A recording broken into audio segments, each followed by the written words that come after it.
لک الحمد یا اللہ الصلاۃ والسلام علیک یا رسول اللہ اما بعد۔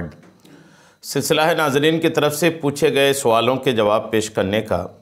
ہمارے ناظرین میں سے ایک نے یہ پوچھا ہے کہ کیا ہم اپنی پیدائش کے دن روزہ رکھ سکتے ہیں؟ آئیے جواب توجہ کے ساتھ سنیے کہ اگر کوئی اپنی پیدائش کی تاریخ میں روزہ رکھنا چاہے تو شریعت ان کو روزہ رکھنے کی اجازت دیتی ہے یا نہیں۔ دراصل یہ خیال ہمارے اس سائل کو، سوال کرنے والے کو، اس سے آیا ہوگا کہ نبی کریم علیہ السلام اپنی پیدائش کے دن روزہ رکھتے تھے۔ ایک حدیث پاک میں آپ کو پیش کروں، صحیح مسلم کی حدیث پاک ہے کہ نبی کریم علیہ السلام پیر کے دن روزہ رکھنے کے بارے میں نبی کریم سے سوال کیا گیا۔ پیر کے دن، سوموار کے دن نبی کریم علیہ السلام روزہ رکھا کرتے تھے۔ تو کسی نے نبی کریم علیہ السلام سے پوچھا تو نبی کریم علیہ السلام نے روزہ رکھنے کی وجہ جو ارشاد فرمائی، آقا فرماتے ہیں اسی دن میری پیدائش ہوئی، اسی دن میری بعثت ہوئی اور اسی دن میرے اوپر قرآن نازل کیا گیا۔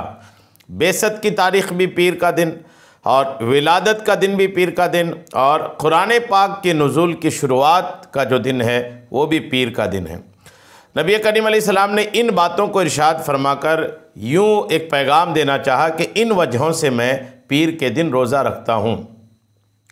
نبی کریم علیہ السلام اپنی پیدائش کے دن روزہ رکھتے تھے۔ اب کوئی امت میں کوئی شخص اپنی پیدائش کے دن اگر روزہ رکھنا چاہیں تو رکھ سکتا ہے کہ نہیں؟ جہاں تک بات ہے نبی کریم علیہ السلام کی پیدائش کی تاریخ میں روزہ رکھنے کا، تو امت کے لیے تو یہ سنت ہے کہ پیر کے دن روزہ رکھے یا 12ویں شریف کو روزہ رکھے، یہ تو سنت ہے۔ لیکن اپنی پیدائش کی تاریخ میں اگر کوئی روزہ رکھنا چاہے تو یاد رکھنا چاہیے کہ روزہ فی نفس ہی ایک عبادت ہے۔ روزہ ایک ایسی چیز ہے جو عبادت میں شمار ہوتی ہے۔ اب جب روزہ عبادت ہے تو ہر وہ کام جو عبادت ہو، جب تک اس میں اچھی نیتیں شامل ہوں وہ عبادت ہی رہتی ہے۔ اگر بری نیتیں شامل ہو جائیں ظاہر سی بات ہے پھر وہ عبادت نہیں رہتی۔ جیسے نماز ایک عبادت ہے، اگر نماز کو اللہ کی رضا کے لیے پڑھی جائے تو عبادت ہی ہے۔ یہی نماز کوئی ریاکاری، دکھاوا، ان نیتوں کے ساتھ پڑھے گا تو گنہگاری ہوگا۔ لہٰذا اگر کوئی اپنی پیدائش کے دن اچھی نیتوں کے ساتھ روزہ رکھے، اچھی نیتوں کے ساتھ، جیسے ایک نیت یہ شامل کر لے کہ میں اپنی پیدائش کی تاریخ میں روزہ اس لیے رکھوں گا کہ اس دن کے روزہ کی برکتوں سے اللہ تعالیٰ مجھے نیک بنائے، مجھے اپنا فرما بردار بنائے، اطاعت گزار بنائے اور روزہ کی برکتیں مجھے حاصل ہو، روزہ کا فیض مجھے حاصل ہو۔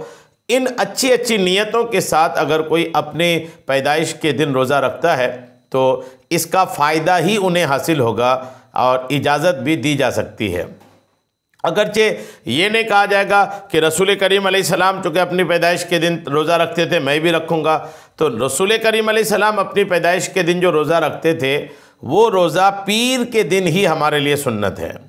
اپنی پیدائش کی تاریخ کے دن اگر روزہ آپ رکھنا چاہتے ہیں تو اس میں اچھی نیتیں شامل کر لیجئے کہ میری پیدائش کا دن ہے، اس تاریخ کو یا اس دن کو میں روزہ رکھوں تاکہ اس کی برکت، اس کا فیض، روزے کے فائدے مجھے حاصل ہوں، میں نیک بن جاؤں، پرہیزگار بن جاؤں۔ اور اللہ کو خوش کرنے کے لیے یوں روزہ اگر کوئی رکھتا ہے، بھلے اپنی پیدائش کی تاریخ میں، اسے اللہ نے چاہا تو ثواب بھی کچھ نہ کچھ ضرور حاصل ہوگا۔